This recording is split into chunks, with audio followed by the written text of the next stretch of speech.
आप देख रहे हैं मथुरा न्यूज 24। नमस्कार, स्वागत है आपका मथुरा न्यूज 24 में और मैं हूं आपके साथ आकांक्षा शर्मा। चलिए रुक करते हैं खबरों की ओर। वृंदावन से आई सुखद खबर। थाने के सभी पुलिसकर्मियों की रिपोर्ट नेगेटिव आई। आपको बताते चलें कि पुलिसकर्मियों द्वारा एक मोबाइल चोर को कुछ दिन पूर्व पकड़ा गया था, जिसको अस्थायी जेल भेजा गया था। वहां उसका ब्लड सैंपल लिया गया, जिसके बाद टेस्ट में कोरोना पॉजिटिव आने पर वृंदावन थाना कोतवाली के 20 लोग होम क्वारंटाइन किए गए थे। मंगलवार की देर शाम को सभी पुलिसकर्मियों की रिपोर्ट नेगेटिव आने पर वृंदावन वासियों ने राहत की सांस ली। थाना राया क्षेत्र के अंतर्गत शिवपुरी इलाके को हाल ही में हॉट स्पॉट घोषित किया गया है, जिसके बाद वहां पर लोगों का आवागमन बंद हो गया है। परंतु इसका फायदा उठाते हुए अज्ञात चोरों ने शिवपुरी रोड पर ट्रैक्टर एजेंसी के बाहर खड़ा ट्रैक्टर चोरी करने में कामयाबी हासिल कर ली। घटना सीसीटीवी कैमरे में कैद हो गई और जैसे ही इसकी जानकारी एजेंसी स्वामी को लगी, तभी उसने एजेंसी पहुंचकर सीसीटीवी कैमरे खंगाले और उसमें साफ तौर पर ट्रैक्टर चोरी की घटना दिखाई दी, जिसकी सूचना एजेंसी संचालक द्वारा थाना राया पुलिस को दी गई। बताया जा रहा है कि राजस्थान में से मात्र 200 मीटर की दूरी पर यह ट्रैक्टर एजेंसी थी, जहां से ये ट्रैक्टर ट्रॉली दोनों एक साथ अज्ञात चोर चुरा ले गए। दुकान स्वामी द्वारा इस घटना के सीसीटीवी फुटेज थाना राया पुलिस को दिखा दिए गए और पुलिस मामले की जांच में जुट गई है। हॉट स्पॉट एरिया में हुई इस चोरी की घटना से क्षेत्र में सनसनी फैल गई और खुलासे को लेकर उन्होंने पुलिस पर दबाव बना दिया है। घटना के संबंध में जानकारी देते हुए एजेंसी संचालक नरेंद्र सिंह ने बताया कि मेरा नाम नरेंद्र सिंह है, सन ऑफ श्री महावीर सिंह, निवासी शिवपुरी गणेश बाग राया का रहने वाला हूँ। हमारी एक भजन ट्रैक्टर्स डीलरशिप है राया में, रेलवे स्टेशन के सामने। उसके बाहर हमारा एक ट्रैक्टर और ट्रॉली खड़ा था, जो 3630 न्यू अलर्ट 3630 ट्रैक्टर है। उसमें येलो कलर की ट्रॉली लगी हुई थी। यहाँ बराबर में ही हमारी कंचन विहार कॉलोनी, जो कोरोना पॉजिटिव मिलने की वजह से सील कर दी गई है, तो वहाँ पे आना जाना रोक दिया गया है और पुलिस की ड्यूटी रह रही है उसमें। इस वजह से हमने वो ट्रैक्टर जो है अपने वर्कशॉप में ना खड़ा करके, क्योंकि लॉकडाउन की वजह से बंद कर दी गई थी गली, तो वो हमने अपने शोरूम के बाहर रात के टाइम करीब 7:30 बजे हमने कल शाम को खड़ा कर दिया था। तो रात में करीब 12:56 पर हमारे उस ट्रैक्टर की चोरी हो गई है और इसकी हमें सूचना जो है, जब हम जगह एक बार देखने आए घर से इसे कि ट्रैक्टर खड़ा है या न खड़ा है, तो हम करीब 2:30 बजे इसे ट्रैक्टर को देखने आए तो वहाँ पर ट्रैक्टर अवेलेबल नहीं था। उसकी सूचना हमने 112 नंबर पर दी। फिर यहाँ पे राया थाने में गए हम, वहाँ से एसओ साहब करीब 3 बजे आए, तो उन्हें हमने लिखित में एप्लीकेशन दे दी है कि हमारे ट्रैक्टर की चोरी हो रही है। ये लमसम हमारी जो चोरी आएगी 9.5-10 लाख रुपए की जो चोरी हुई है। पहले भी हमारी कई चोरियाँ हो चुकी हैं, लेकिन आज तक पुलिस पर कोई भी चोरी हमारी खुली नहीं है। जैसे पहले हमारी भजन टायर एजेंसी है बराबर में ही, उसमें भी करीब 20 लाख रुपए की टायर की चोरी हुई थी 2014 में। फिर उसके बाद जो है हमारी ट्रॉली वगैरह की भी चोरी हो चुकी है, तो काफ़ी चोरियां हो चुकी हैं। आज तक कोई भी हमारी चोरी की खुलासा आज तक नहीं हुआ है। जैसे आपकी एजेंसी के कितनी दूरी पे हॉट स्पॉट जो एरिया है? हमारी एजेंसी से मात्र 10 मीटर की दूरी पर हॉट स्पॉट एरिया की गली है, जो सील कर रखी है। तो क्या वहाँ पुलिस वगैरह मौजूद नहीं थी? वहाँ पर पुलिस मौजूद नहीं थी। अगर पुलिस मौजूद होती तो हमारे ट्रैक्टर की चोरी नहीं होती। ये पुलिस की गलती रही है क्योंकि उन्होंने ड्यूटी नहीं करवाई। वहाँ पे किसी ना किसी एक बंदे की ड्यूटी वहाँ पे अरेंज करानी थी, जो कि पुलिस इसमें नाकाम रही है और पुलिस की गलती की वजह से ही ये चोरी हुई है। जब आपका कोविड-19 का हॉट स्पॉट एरिया है, तो कम से कम आपका एक पुलिस का बंदा तो होना कंपलसरी है, जो कि रिटन में दे रखा है एसडीएम साहब ने। वैसे भी फिर भी यहाँ पे कोई भी ड्यूटी नहीं कर रहा था। इस वजह से करीब 12:56 पर हमारी सीसीटीवी फुटेज में वो सारे बंदे आ चुके हैं, जो कि या तो स्विफ्ट गाड़ी है या विटारा ब्रीजा गाड़ी है, जिसमें 3-4 बंदे थे। और हम चाहते हैं कि उन बंदों की कार्रवाई करके ये चोरी का खुलासा किया जाए और जो भी है सर्विलांस टीम वगैरह आके इसका समाधान किया जाए, क्योंकि हमारी पहले भी कई बार चोरी हो चुकी हैं। मंगलवार को मथुरा जनपद के कलेक्ट्रेट स्थित सभागार कक्ष में जिला उद्योग बंधु कमेटी की एक बैठक आयोजित की गई। उत्तर प्रदेश व्यापार कल्याण बोर्ड के अध्यक्ष रविकांत गर्ग की अध्यक्षता में संपन्न हुई इस बैठक में विभिन्न विभागीय अधिकारियों के साथ जनपद के मुख्य विकास अधिकारी Nitin Gaur, SP traffic doctor Brajesh Kumar Singh सहित तमाम विभागीय अधिकारी मौजूद रहे। इस दौरान उपस्थित उद्योग संचालकों के द्वारा अपनी समस्याओं से उपस्थित अधिकारियों को अवगत कराया गया। उद्योग संचालकों के द्वारा उठाई गई समस्याओं को गंभीरता से लेते हुए बैठक की अध्यक्षता कर रहे उत्तर प्रदेश व्यापार कल्याण बोर्ड के अध्यक्ष रविकांत गर्ग के द्वारा उपस्थित अधिकारियों के समक्ष अपनी बात रखते हुए स्पष्ट रूप से कहा कि प्रदेश सरकार की मंशा के अनुरूप उद्यमियों की समस्याओं का एक ही टेबल पर निस्तारण होना चाहिए। इसी के उद्देश्य से उद्योग बंधु की बैठक भी आयोजित की गई। उन्होंने अधिकारियों से अपील भी की कि उद्योग के संचालन में वह पूर्ण सहयोग प्रदान करें, जिससे कि देश का विकास हो सके। वहीं उद्योग संचालकों के द्वारा बिजली की समस्या के संबंध में भी मुद्दा उठाया गया, जिस पर तुरंत संज्ञान लेते हुए अध्यक्ष रविकांत गर्ग के द्वारा विद्युत विभाग के अधिकारियों से सामान्य से समस्या हल कराई जाने की विषय में बात कही।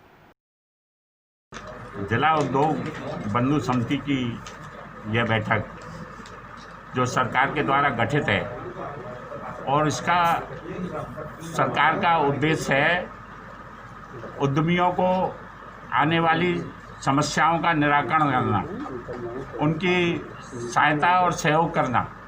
और इसलिए जिला उद्योग बंधु के माध्यम से सभी संबंधित विभागों को एक प्लेटफार्म पर बैठाकर यहाँ समस्याओं का निराकरण किया जाता है और समस्याओं पर विचार किया जाता है और जिस विभाग से संबंधित होती है उस विभाग के द्वारा उसका समस्याओं का निराकरण करने के लिए प्रयत्न किया जाता है। यह बैठक आज जिलाधिकारी महोदय की अध्यक्षता में होनी थी और जिलाधिकारी महोदय की अध्यक्षता में ही होती है, पर व्यापारी कल्याण बोर्ड को भी जिला उद्योग बंधु की सभी बैठकों में जिला, प्रदेश और कमिश्नरी स्तर की बैठकों में जोड़ा गया है। तो आज मुझे इसमें भाग लेने का अवसर मिला। मेरा सभी से आग्रह है, यहाँ जितने भी विभागों के अधिकारी बैठे हैं, कि देश के प्रधानमंत्री श्री नरेंद्र मोदी जी के द्वारा आत्मनिर्भर भारत बनाने के लिए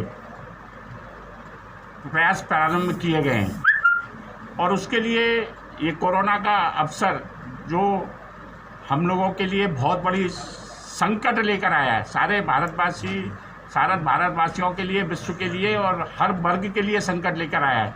उस संकट को हम अवसर के रूप में कैसे परिवर्तित करें, इसका उपयोग हम कैसे अपने को और मजबूत करने के लिए करें, इस पर हम सब बैठकर विचार करें। हम किस तरीके से भारत की अर्थव्यवस्था को, प्रदेश की अर्थव्यवस्था को सुचारू बना सकते हैं, मजबूत बना सकते हैं, कैसे उसको व्यापक बना सकते हैं और उस सब के लिए मेन मुख्य रूप से एसएमएमई का मजबूत होना आवश्यक है। उद्योग प्रगति करेंगे तो प्रदेश प्रगति के रास्ते पर आगे बढ़ेगा। ये प्रदेश सरकार का और प्रधानमंत्री श्री नरेंद्र मोदी जी का और मुख्यमंत्री श्री योगी जी का सोच है, विजन है, संकल्प है और उस संकल्प को हम सब मिलकर पूरा करें। हम रुकावट ना बने, उद्यमी के रास्ते में रुकावट ना बने, उसके सहयोगी बने, सहयोगी बनकर हर विभाग काम करे, समस्याओं का निराकरण तत्काल करने की प्रवृत्ति लाए। केवल इस उद्योग बंधु की बैठक को औपचारिकता भर ना बनाकर इस निरंतरता प्रदान करते हुए समस्याओं के हल के लिए प्रयत्न करें, संकल्पबद्ध होकर हम समस्याओं के निराकरण करें। यही मेरा सबसे निवेदन और आग्रह और यही आज की बैठक का उद्देश्य है। गर्ग साहब, आज उद्योग बंधुओं की प्रमुख समस्याएं क्या रही? जो औद्योगिक क्षेत्र में जो सड़क की समस्या है, पानी की समस्या है, सफाई की समस्या है, स्ट्रीट लाइट की समस्या है, वो भी समस्या थी और कुछ इंडिविजुअल समस्याएं थी, उन पर यहाँ विचार हुआ है और उसके समयबद्ध तरीके से उनका कैसे निराकरण किया जाए उसका निर्णय हुआ है। बिजली के बिल को लेकर भी समस्या उठाई गई। बिजली के बिल में कुछ एडिशनल चार्ज लगाए गए हैं, उस पर यहाँ विचार हुआ है और यह प्रस्ताव हुआ है कि कोरोना महामारी के संबंध में इस समय बिजली का बिल का भुगतान करना ही बहुत भारी है, इसलिए उस जो है एडिशनल चार्ज है उसको फिलहाल ना लगाया जाए। ये आज की बैठक में प्रस्ताव पारित किया गया। लॉकडाउन के बीच में उद्योग पूर्ण रूप से बंद रहे, इस दौरान बिजली के बिल लगातार आए हैं, तो इसके भुगतान को लेकर कोई वार्ता की जा रही है? उसके लिए तो 2 महीने के लिए भुगतान को स्थगित किया गया है, भुगतानों में छूट दी जा रही है और सरकार की जो नीति है उस नीति के अनुसार विभाग काम कर रहा है। ये उद्योग बंधु की इस मीटिंग में जो मथुरा क्षेत्र के micro small and medium enterprise के इंडस्ट्रियलिस्ट हैं उनको बुलाया गया। इसमें पूर्व बैठक जो 15 फरवरी को हुई थी उसमें जो समस्या उठाई गई थी विभिन्न विभागों ने उनमें क्या प्रगति शो की है उसकी समीक्षा की गई और इसमें ये पाया गया कि एक मेजॉरिटी ऑफ द कंप्लेंट्स जो हैं वो यूपी सीडा से संबंधित हैं। तो संबंधित को निर्देशित कर दिया गया है कि अगली मीटिंग तक इस मीटिंग में दिए गए निर्देशों का अनुपालन सुनिश्चित करें। इसके अलावा जो कंप्लेंट्स हैं जैसा अभी सर ने भी बताया देवर रिलेटेड टू स्ट्रीट लाइट और सड़कें और सफाई, तो जिसमें नगर निगम का भी प्रमुख रोल है, तो अपर नगर आयुक्त को भी निर्देशित किया जाएगा और इसके साथ साथ MBDA, अपर नगर आयुक्त और UP SIDA major role in agencies का है। तो GMDIC के साथ कोऑर्डिनेट करके DM सर के संज्ञान में लाके इन सभी विभागों से संबंधित समस्याओं का निराकरण कराया जाएगा। वृंदावन विकास फाउंडेशन के तत्वाधान में आज चीन के द्वारा किए गए आक्रमण से शहीद हुए हमारे सैनिकों को श्रद्धांजलि दी गई। तभी सभी सैनिकों की शहादत खाली ना जाए, इसके लिए हमारे देश के यशस्वी प्रधानमंत्री से आग्रह किया गया कि इस आक्रमण का अति शीघ्र बदला लिया जाए। विगत अनेक वर्षों से चीन हिंदुस्तान की सीमा पर बार बार घुसपैठ करने का प्रयत्न कर रहा है। ऐसे घुसपैठिए चीन को मुंह तोड़ जवाब दिया जाए और चीन के साथ जो हमारे व्यापारिक संबंध हैं उनको अतिशीघ्र रोका जाना चाहिए। इस बारे में बताते हुए रामविलास चतुर्वेदी ने कहा कि वृंदावन विकास फाउंडेशन के तत्वावधान में सभी पदाधिकारियों ने मिलकर के देश के शहीदों को श्रद्धांजलि अर्पित की है। सभी को कोटि कोटि नमन और वंदन। चीन के द्वारा जो हमारे सीमा पर एक निंदनीय प्रयत्न किया गया, अर्धरात्रि के समय हमारी सेना सुरक्षा बलों के साथ जो उन्होंने एक कुत्सित प्रयत्न किया है, कुठाराघात किया है, चूँकि हमारे सैनिकों ने बदला दिया है, परंतु ये घोर निंदनीय कार्य है। हम अपने देश के यशस्वी प्रधानमंत्री जी से मांग करते हैं कि जो हमारे सैनिकों की शहादत हुई है उसका अतिशीघ्र बदला लिया जाना चाहिए। दूसरा, हम वृंदावन विकास फाउंडेशन के माध्यम से समस्त देश की जनता से आपके चैनल के माध्यम से आग्रह करना चाहते हैं कि चीनी सामान का पूर्ण रूप से बहिष्कार किया जाए। चीनी सामान ना हम लेंगे और ना हम किसी को लेने देंगे। स्वदेशी को अपनाएंगे, चीनी सामान को भगाएंगे, चीनी सामान को वापस करेंगे। ये अब दो प्रकार का युद्ध हम सभी को लड़ना होगा। एक सेना का युद्ध है और दूसरा आर्थिक युद्ध है। हम पूरे मार्केट से, भारत से अगर चीनी सामान को वापस कर देते हैं तो चीन स्वतः ही परास्त हो जाएगा और हमारे सामने कभी आप उठा करके खड़ा नहीं हो पाएगा। आपके चैनल के माध्यम से हम देश के यशस्वी प्रधानमंत्री, गृह मंत्री और वित्त मंत्री से आग्रह करते हैं कि जो चीन के साथ में व्यापारिक संबंध है उनको अतिशीघ्र समाप्त किया जाए और चीनी सामान पर अनेकों गुना ड्यूटी बढ़ाई जाए, जिसके कारण चीनी सामान का इंडिया में आना बंद हो और स्वदेशी का वृद्धि हो। तो आपने इस संदर्भ में क्या किया फिर आपने यहाँ पर? हमने चीनी सामान का बहिष्कार किया है। जो आप देख रहे होंगे, चीनी सामान के लिए अब हम सभी ने संकल्प लिया है कि आज से, अभी से चीनी सामान को बिल्कुल भी जीवन में ना तो कभी यूज करेंगे और ना ही कभी सामान खरीदेंगे। अलीगढ़ महानगर के शीशियापाड़ा सुरेश चंद्र जिंदल की भौरा गौरवा में लक्ष्मी फर्निशिंग फैक्ट्री है। सुरेंद्र कुमार मंगलवार सुबह 8 बजे अपनी ब्रीजा गाड़ी द्वारा घर से फैक्ट्री के लिए निकले थे। भौरा गौरवा मोड़ पर स्कॉर्पियो सवार 4 बदमाशों ने उन्हें रोक लिया, जिसमें 2 लड़कों ने वर्दी पहन रखी थी और 2 सादा कपड़ों में थे। बदमाशों ने व्यापारी से कहा कि तुम्हारे खिलाफ हमारे पास वारंट है और उसकी गाड़ी में बैठ गए और परिजनों और पत्नी से फिरौती की पेशकश की। बदमाशों ने 6 लाख रुपए की फिरौती लेकर व्यापारी को मुक्त किया है। पुलिस व्यापारी की तहरीर पर रिपोर्ट दर्ज कर विधिक कार्रवाई कर रही है। शीघ्र ही घटना का खुलासा किया जाएगा। 4 आदमी थे, 2 पुलिस की वर्दी में थे, एक बिना वर्दी में था। जबरदस्ती आके मुझसे कहने लगा कि मैं खिलाफ FIR, और मैंने की कि मेरे खिलाफ है तो मुझे FIR दिखाओ। तो उन्होंने FIR दिखाने से मना कर दिया और झंका चोरी करके मेरी गाड़ी में पीछे से घुस गए और मुझे पकड़ के गाड़ी में, मेरी ही गाड़ी में डाल के मुझे ले गए। बोले कि थाना जाना है, इंग्लास थाने ले चल रहे इंगलाज थाने की जगह वो हाथरस रोड पर मोड़ के ले गए और सादाबाद रोड पर ले गए, वहाँ जब्त कर। कितने पैसे की फिरौती मांगी उन लोगों ने?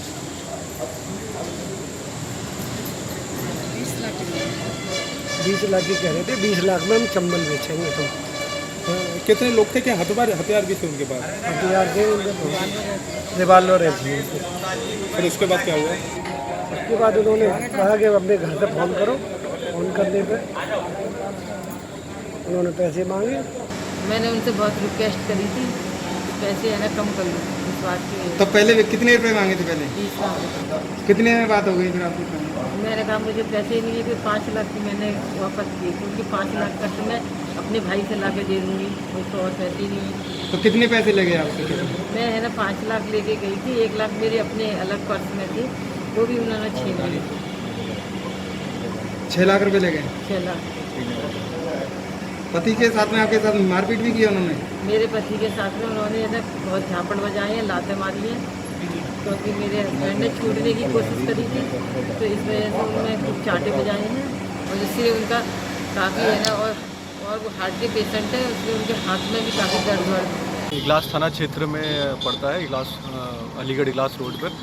व्यापारी हैं अलीगढ़ के रहने वाले, इनकी फैक्ट्री है यहाँ पर, फर्नेस की फैक्ट्री है।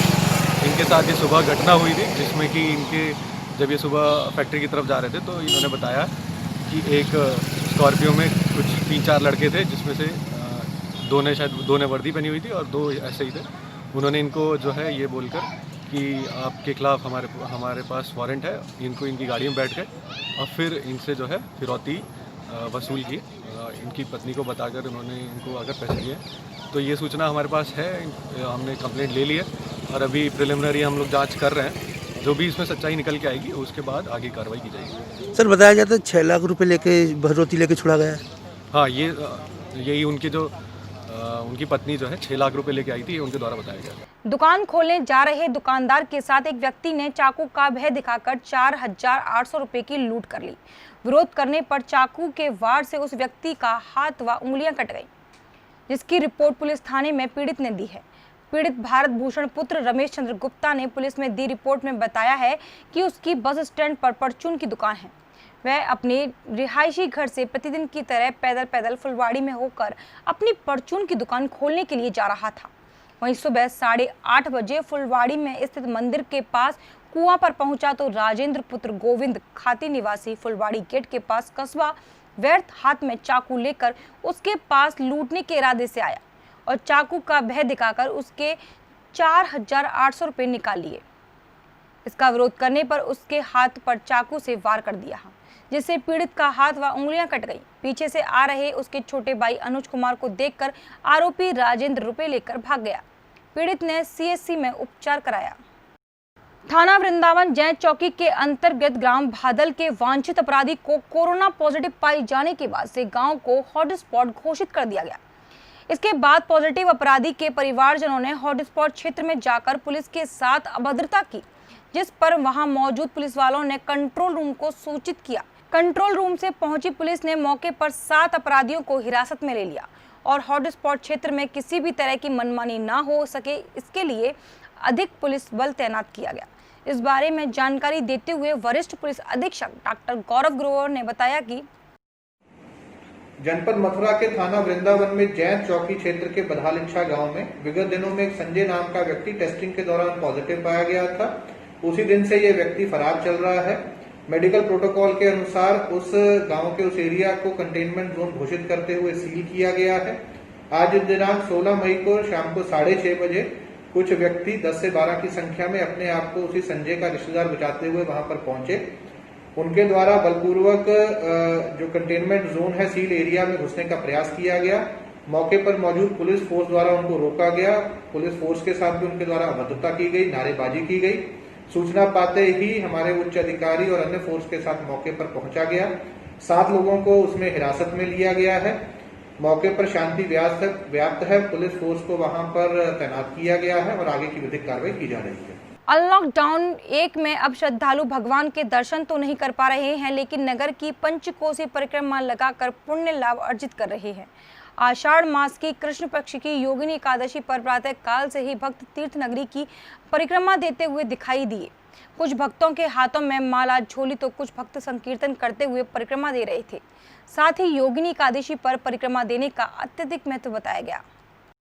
कोरोना वायरस में फंसे पलायन करने वाले मजदूरों का सिलसिला भी थमा ही नहीं कि रेवाड़ी से चलकर पन्ना जिले को जाने वाले प्रकाश की पत्नी सुमित देवी ने रास्ते में ही एक बच्चे को जन्म दिया। दरअसल रेवाड़ी से चलकर पन्ना जिले को जाने वाला एक परिवार बस में बैठा हुआ था, जिसमें महिला गर्भवती थी और उसको कभी भी बच्चा हो सकता था। जैसे ही वह महिला बस में बैठकर कोसी कला की तरफ से निकल रही थी तो अचानक पेट में बहुत तेज दर्द हुआ।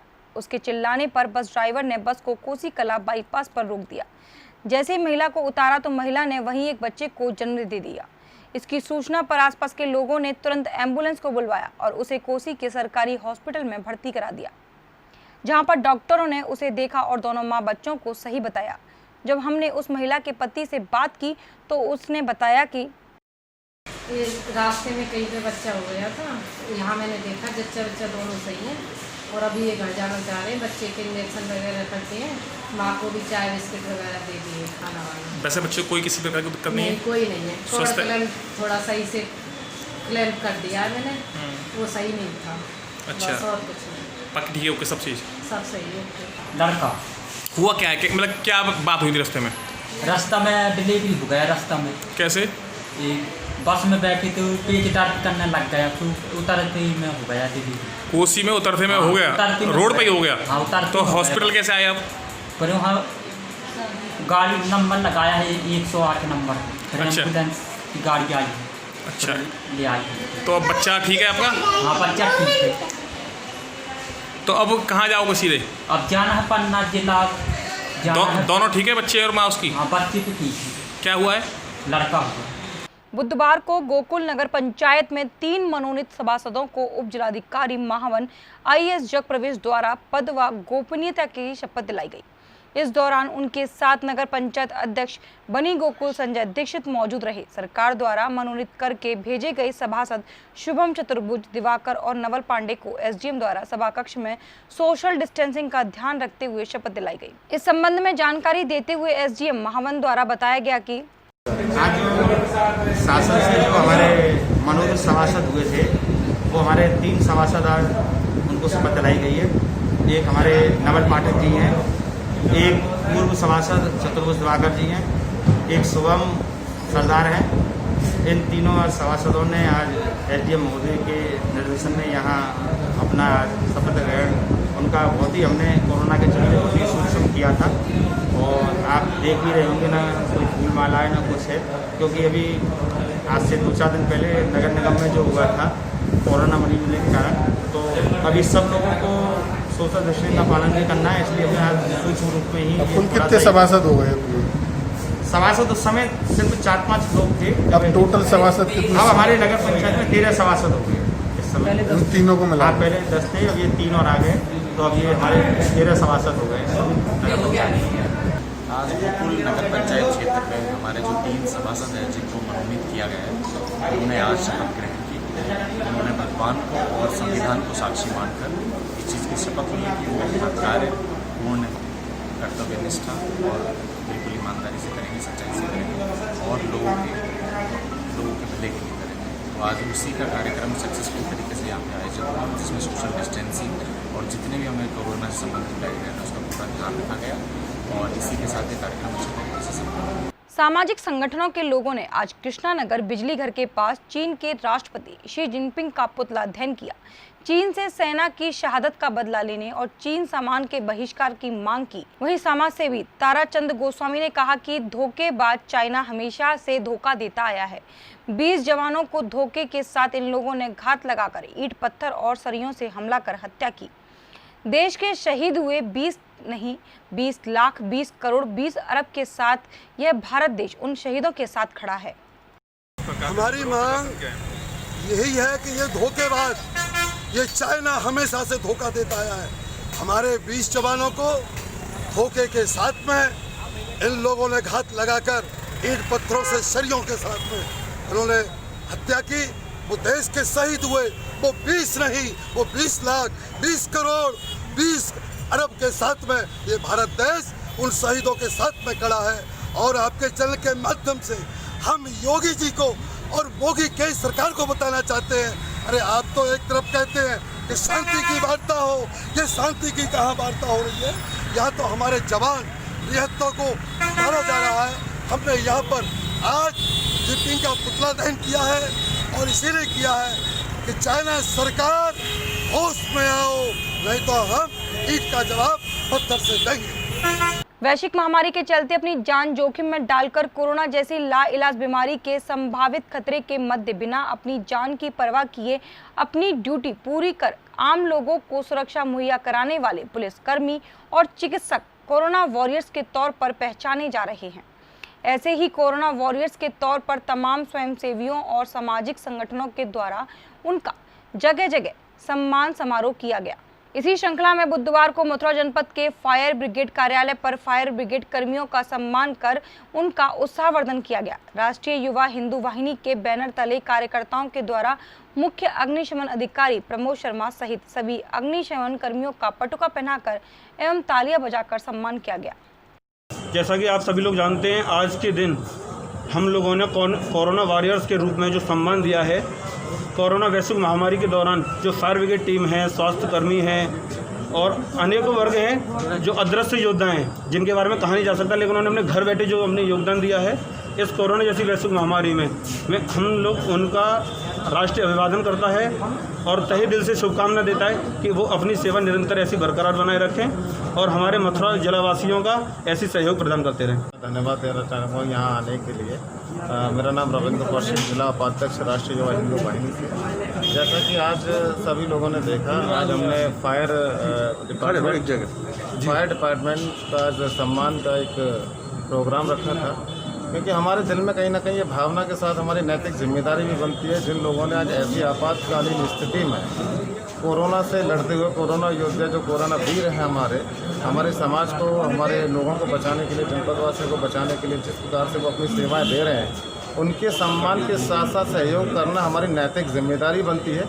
और इसी प्रकार से हम हमेशा प्रत्येक स्थिति में अपने सभी कोरोना योद्धाओं के साथ साथ आगामी समय में आने वाले प्रत्येक आपातकालीन स्थिति के साथ साथ समाज के हिंदू और सनातन धर्म के लिए हमेशा खड़े रहेंगे। और जनपदवासियों का भी मैं बहुत बहुत आभार व्यक्त करना चाहूँगा, क्योंकि उन्होंने भी नियमों का पालन करते हुए इन योद्धाओं के काम को आसान किया है। और जब तक ये लॉकडाउन या बीमारी पूर्ण रूप से खत्म नहीं हो जाती, तब तक आप नियमों का पूर्ण रूप से पालन करते हुए इनका सहयोग करें। बाकी मेरे ज़िले के साथ साथ पूरे देश के जितने भी कोरोना योद्धा हैं, मैं इनका हृदय से आभार व्यक्त करना चाहूँगा और इसी प्रकार से हम उनको प्रेरित करते रहेंगे तो उनका काम करना आसान हो जाएगा। ये आज अगर सही बताऊं तो मेरे लिए भी एक सरप्राइज़ है कि जो हमारी युवा वाहिनी है, राष्ट्रीय जो हिंदू युवा वाहिनी के जो कार्यकर्ता हैं, आज उन्होंने आकर के जो सम्मान हमारे को दिया है और रियली मैं इसके लिए उनका आभार व्यक्त करता हूं तहे दिल से, क्योंकि हमारे जितने भी जवान हैं लगातार 25 मार्च से इस कार्य के लिए जुटे हुए हैं। जितने भी हॉटस्पॉट एरिया हैं, जहाँ जितने भी हॉस्पिटल हैं, मार्केट हैं, सबको सैनिटाइजेशन का जो कार्य है वो पूरी लगन के साथ उनके द्वारा संपादित किया जा रहा है और बगैर अपनी जान की परवाह किए वो कोरोना वॉरियर के रूप में कार्य कर रहे हैं। और बहुत सारे ऐसे कर्मचारी हैं जो लास्ट 3-4 महीने से अपने बच्चों के पास भी नहीं जा पाए हैं, अपने घर भी नहीं जा पाए हैं। तो इस लगन के साथ में ये जो लगन है वो वहीं से प्रेरणा मिलती है, जब आम जनता और जो इस टाइप के जो समाज सेवी वर्ग है वो आकर के जब सम्मान देने की एक कोशिश करता है और हमारा सहयोग करता है, तो उससे मनोबल काफ़ी हमारा ऊंचा होता है और हम और अच्छा काम करने के लिए प्रेरित होते हैं। झांसी में प्रेमनगर थाना क्षेत्र के पुलिया नंबर 9 में 11 जून की रात को रिटायर्ड रेल कर्मी की पत्नी मुमताज की हत्या के मामले का पुलिस ने खुलासा कर दिया। पुलिस ने इस मामले में मृतका की सगी नाबालिग नातिन और उसके प्रेमी को गिरफ्तार किया है। घर आकर आए दिन प्रेमी उसकी नातिन से प्रेम मिलाप करता था। दादी बाधक बन रही थी। इसी के चलते नातिन ने प्रेमी की मदद से अपनी सगी 63 साल की दादी मुमताज का दुपट्टे से गला घोंटकर कत्ल कर दिया। दादी के कत्ल में गिरफ्तार नाबालिग लड़की को दादी ने ही पाल पोस कर बड़ा किया था। बचपन में ही लड़की के पिता का निधन हो गया था और इसके बाद मां शादी करके दूसरी जगह चली गई थी। लड़की तब से अपने दादा दादी के पास ही रहती थी। पुलिस की पूछताछ में पता चला कि वह अपने प्रेमी से मिलने के लिए रात के समय दादा दादी के खाने में नींद की गोलियां मिला दिया करती थी, ताकि किसी को पता न चले। घटना वाले दिन मुमताज ने खाना कम खाया था, जिससे उसकी नींद खुल गई थी और उन्होंने ये सारा नज़ारा देख लिया। इसके बाद नातिन और उसके प्रेमी ने मिलकर मुमताज का दुपट्टे से गला घोंटकर कत्ल कर दिया। दिनांक 11/6/2020 की रात्रि में पुलिया नंबर 9 में मुमताज़ बेगम नाम की महिला की गला दबा करके हत्या कर दी गई थी। मुमताज़ बेगम के पुत्र की तहरीर पे FIR 302 IPC में पंजीकृत हुआ था, जिसमें उन्होंने तरुण यादव नाम के लड़के के ऊपर नामजद किया था।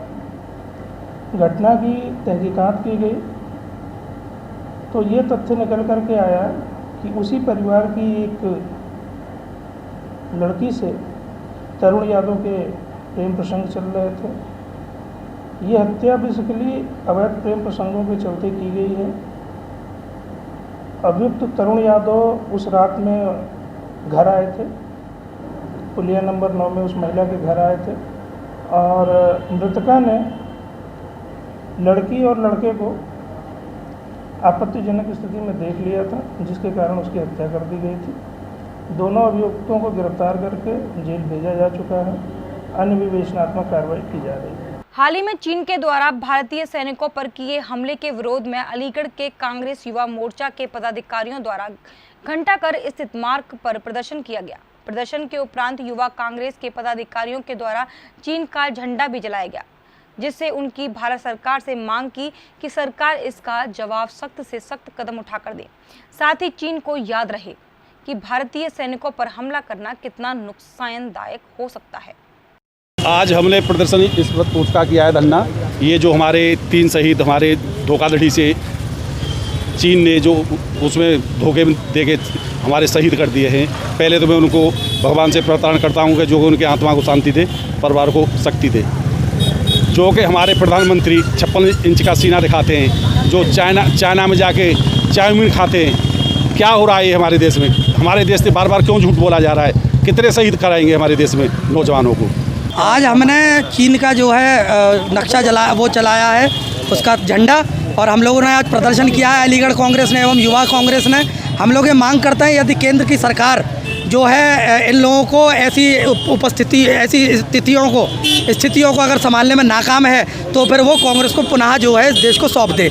जिस प्रकार से 90,000 पाकिस्तानियों को मार मार के रावलपिंडी छोड़ा था और जब इन लोगों ने अपनी आग दिखाई चाइना वालों ने, तब तक कांग्रेस की सरकार ने जो है आर्मी के बल पर, आर्मी के सहयोग से जो है इन लोगों को मार मार के अपने घरों पर पहुंचाया है। यदि आज भी आर्मी को फ्री होल्ड कर दिया जाए केंद्र सरकार द्वारा तो ये लोग अपने अपने बिलों में दुपक जाएंगे, भाग जाएंगे। ये इतना इन लोगों में ताकत नहीं होगी, हिम्मत नहीं होगी जितने इन लोगों ने किया है। हम आज उसके विरोध में हम लोगों ने प्रदर्शन किया है।